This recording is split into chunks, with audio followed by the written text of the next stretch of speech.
Donald Trump implied that Ted Cruz might not be eligible to become president because he was born in Canada, although to a mother who was a U.S. citizen. And so in this edition of Final Judgment, we answer the very important question, can a President Cruz actually exist? The answer, yes. And that's my I'm kidding, I've got more for you.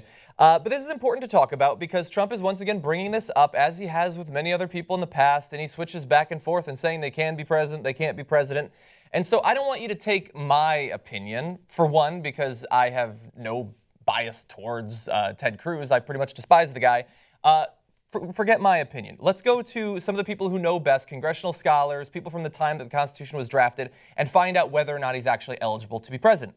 So first of all, what does the Constitution actually require? Here's the wording. No person except a natural-born citizen or a citizen of the United States at the time of the adoption of the Constitution shall be eligible to the office of president. You also have to have lived here for a long time and be of a certain age, but that's the important part.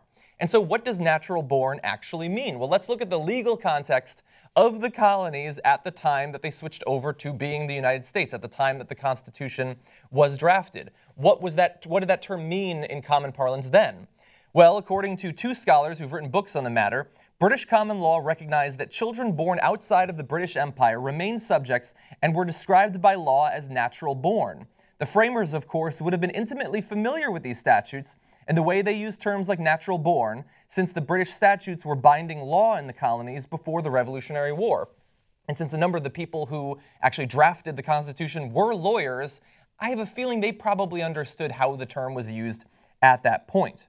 Now, historically, not long after the passage of the Constitution, the first Congress of the United States passed the Naturalization Act of 1790, just 3 years after the Constitution was written, which stated that children born abroad to U.S. citizens were too natural-born citizens. Many members of the inaugural Congress were also authors of the Constitution. So that makes clear that it's intended to mean that, but you might say that's a law, it's not the actual Constitution. But again, many of the people writing in the second case also wrote it in the first case.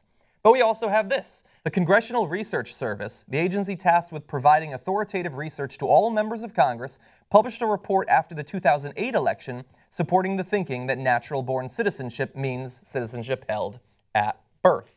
Now, because Ted Cruz's mother was a citizen, regardless of what Donald Trump might think about Ted Cruz's dad, or what I actually think about Ted Cruz's dad, and he's a crazy person, he is still therefore a citizen and can become president of the United States.